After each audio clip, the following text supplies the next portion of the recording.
Hoje nós vamos falar do relacionamento da mulher ansiosa. Então vamos lá. Ansiedade é uma emoção natural que todos nós sentimos. Nós nascemos com essa emoção, assim como em alguns contextos nós sentimos tristeza, em alguns contextos nós sentimos angústia.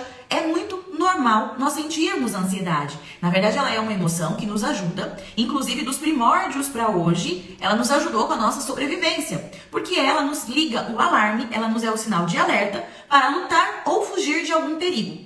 Lá atrás, era preciso se fugir de perigos, ou lutar e enfrentar, né? Na época dos homens da caverna, eles precisavam lutar com animais, ou fugir desses animais, né?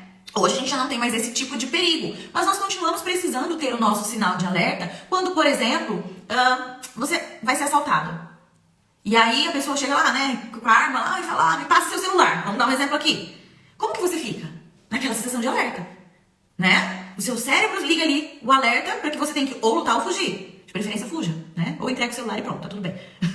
Não é mesmo? Mas eu quero dizer o seguinte, você fica no estado de alerta. E quando você fica no estado de alerta, o seu corpo manifesta reações físicas para te preparar para essa luta ou para essa fuga, né? A musculatura fica mais rígida, a nossa respiração fica mais curta, os batimentos aceleram para irrigar a musculatura do nosso corpo para a gente conseguir ter uma circulação mais rápida, tá? Às vezes a gente transpira, a gente sente mais calor. Por quê? Porque nós temos uma liberação de adrenalina e cortisol que nos causam esses sintomas físicos. E isso tá tudo bem, é o esperado dentro de um quadro de ansiedade que nos serve de alarme, dentro de um contexto em que ela seja necessária e ideal. Porém, quando essa ansiedade, esse alarme fica ligado por muito tempo, essa ansiedade se faz presente e muito intensa por um período mais extenso. Então vamos pensar lá, faz uns 6 meses que você já vem sentindo esses sintomas, que você vem percebendo que você está sempre em estado de alerta, com muitas preocupações. Isso já vem então se arrastando. Não é mais aquele alarme que ligou, passou o perigo e ele desliga. É como se o seu cérebro estivesse o tempo todo sinalizando perigo para o seu corpo. E aí você se mantém no estado de alerta o tempo todo. Essa ansiedade que está em excesso, essa ansiedade começa a gerar sintomas e começa a nos prejudicar. E aqui hoje eu quero falar dos sintomas que estão bem associados aos relacionamentos. Os sintomas que muitas vezes acabam atrapalhando, interferindo nos nossos relacionamentos. E eu quero dizer aqui pra vocês o seguinte, não falo só no contexto de relacionamento amoroso, não. No relacionamento com os colegas de trabalho, com os amigos, né? O relacionamento de mães com filhos, de filhas com as mães, com os pais, com os irmãos. Todos os relacionamentos interpessoais podem acabar sofrendo interferência, sofrendo influência, serem prejudicados por conta de uma ansiedade disfuncional, uma ansiedade em excesso. Fala aqui pra mim, quem nunca ficou ansiosa demais e ao ponto de que ao invés de se programar para encontrar a pessoa querida, né, se organizar e ali, às vezes se embonecar, vamos dizer assim, para encontrar essa pessoa querida, às vezes ficou preocupado, eu não vou chegar em tempo, essa pessoa não vai estar lá, eu vou ficar sozinha, vou ficar que nem boba esperando. Começou a vir alguns pensamentos ruins quando você estava ali se preparando para encontrar a pessoa. E aí esses pensamentos ruins cada vez foram criando uma historinha maior na sua mente, formando ali catástrofes. No caminho vai acabar furando o pneu porque eu esqueci de mandar calibrar. E aí, nossa senhora, vai furar o pneu, eu vou chamar quem para me ajudar a trocar? E aí vai demorar, eu vou chegar atrasada. A hora que eu chegar, essa pessoa já nem vai estar lá mais me esperando. E aí depois vai brigar comigo achando que eu não fui. Esses pensamentos começam a causar o quê? Preocupações e mais preocupações. Essas preocupações vão criando uma catástrofe de pensamentos que, na verdade, nem aconteceram. Isso pode gerar reações físicas. A gente falou aqui que a ansiedade gera reações físicas, né? Nossa, muitas vezes. Pois é. Às vezes, tem que levar o filho pra escola e tá saindo já um pouquinho atrasada de casa. Meu Deus, esse trânsito. Para num semáforo, para no outro. E aí atrasa mais ainda. E não vai dar tempo. E o portão vai estar fechado da escola. E aí a criança não vai entrar na escola. Essa criança vai ter que ficar comigo o dia inteiro. Mas eu tenho que trabalhar. Como é que eu vou ficar com a criança? Olha eu aqui inventando um monte de quadros de catástrofes e tragédias, dando exemplo pra vocês. Por quê? Porque são muitos pensamentos distorcidos, porque eles não são reais. Aquilo ainda não aconteceu. É possível acontecer? É. Mas é provável? Talvez não. A gente precisa questionar esses pensamentos. Mas eles são capazes de nos ativar o quê? O nosso alerta. E aí a gente vai ficando cada vez mais alerta. E quanto mais alerta, mais adrenalina, mais cortisol, mais sintomas físicos. Então mais batedeira, não é?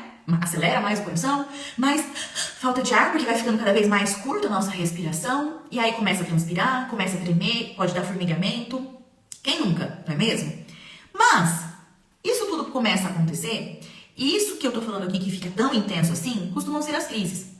Mesmo fora de crise, a ansiedade também pode interferir nas nossas relações. Porque essa ansiedade, ela começa a gerar alguns pensamentos distorcidos nossos. E aqui eu trouxe também pra vocês, aqui no material que eu vou entregar, vou enviar no grupo. Se você não tá no grupo Doutor Explica ainda, depois que acabar a live, você vai lá no meu perfil, lá na bio, e você vai fazer a sua inscrição para entrar no grupo de WhatsApp. É só preencher o formuláriozinho lá, você vai pro grupo de WhatsApp que eu vou fornecer esse material que eu tô conversando aqui com vocês, tá? E aí, o que começa a acontecer? Essa ansiedade, que muitas vezes você nem percebe que é a ansiedade em excesso que tá ali, essa que eu falei aqui, já é quando já tá tão intenso que já tá gerando uma crise. Mas às vezes você começa a ficar muito irritada no seu dia a dia, muito cansada, desanimada, dorme mal. Aí aquela pontinha assim, ó, de fagulha vira uma labareda, né? Uma gotinha d'água vira uma tempestade, tanta irritação. Aí começa a brigar com os colegas de trabalho porque, mexeu em algum papel que estava aqui na minha mesa e sumiu, né? Ou então começa a ter brancos no trabalho, a produtividade cai, e aí começa a ter atrito com a chefia, né? Ou dentro de casa começa a reclamar de tudo pro marido, né? Começa a perder a paciência com os filhos, começa a ter brigas. Você tá desanimada, você tá cansada, você tá irritada, a sua libido cai, diminui, porque é tanto pensamento, tanta preocupação o tempo todo, né? Que você não tem vontade nem de se relacionar. E aí o que começa a acontecer? A mulher começa a ficar insegura. Por quê? Porque a produtividade dela caiu, a autoestima dela caiu, ela tá desanimada pra se arrumar, pra se cuidar, né? Ela começa a não confiar mais em si, que aí começa aqueles pensamentos, mas eu não vou dar conta, é tanta coisa pra fazer que eu não sou capaz, a autoestima vai lá embaixo. E aí ela começa a ficar cada vez mais desanimada, olha o ciclo vicioso. Mais desanimada, mais entristecida, mais irritada, fica pensando em tantas coisas e não consegue dormir, e aí vai ficando mais irritada e mais cansada no outro dia, com menos vontade de fazer as coisas, começa a fazer as coisas só por obrigação. E aí eu acredito, tenho certeza que alguém aqui já deve ter sentido isso, e não teve o estalo de pensar que, olha, isso é a minha ansiedade. Eu tô tão ansiosa pensando em tanta coisa, com tantos pensamentos distorcidos aqui, que talvez eles nem aconteçam, que eu tô ficando cansada. Vou falar uma coisa pra vocês, gente. Estar em estado de alerta contínuo, ou seja, estar ansiosa em excesso, é cansativo. E a mulher, quando ela tá cansada, ela tem vontade de se relacionar? Tá cansada. Muitas vezes ela quer ficar quietinha no canto dela, com os pezinhos pra cima. Aí ela não quer ter que fazer as coisas com os filhos, brincar com os filhos, brincar com o marido, né? Curtir com o marido, sair com o marido. Começa a evitar situações. Começa a não sair mais. Começa a não conversar mais. Vai ficando cada vez mais calada, mais quieta. Quando conversa, tá irritada, briga. E aí começa a ter o comportamento de evitar os lugares, evitar as pessoas. Com essa baixa estima, com essa insegurança toda, começa a aumentar o ciúme. E aí essa ansiedade toda, essa preocupação toda de achar que algo ruim vai acontecer sempre, começa a gerar o quê? Começa a gerar aquela coisa que eu preciso controlar. Aí ela quer ter controle dos horários, dos lugares que as pessoas vão, né? Porque a pessoa é querida, eu quero ver ela bem, eu quero que algo ruim aconteça pra ela. Então começa a querer controlar os horários dessa pessoa, os lugares que essa pessoa vai, né? E os relacionamentos vão ficando desgastados, vão ficando cada vez mais difíceis, mais complicados, né? Seja o relacionamento amoroso ou mesmo o relacionamento em qualquer ambiente, ambiente de trabalho, né? Um ambiente de passeio. Quem nunca? Quem nunca viu isso acontecer? Ou nunca ouviu isso acontecer? Então, o que eu acho aqui que vocês estão buscando aqui? Se isso acontece, tem como resolver? Vai parecer bobo o que eu vou falar, mas é real. Se você percebe que o que está interferindo no seu relacionamento, seja qual relacionamento for, é o excesso de ansiedade, são os sintomas causados pela ansiedade, é o sofrimento que essa ansiedade está te causando, o que você precisa fazer é olhar para a sua ansiedade, acolher a sua ansiedade e cuidar dela. Você precisa começar a cuidar dessa ansiedade, entender melhor o que é essa emoção, como essa emoção funciona no nosso cérebro, que manifestação ela pode causar no nosso corpo, por quê? O cérebro ansioso faz o quê? Manifesta o quê no nosso corpo? O que a gente está sentindo por conta do quê?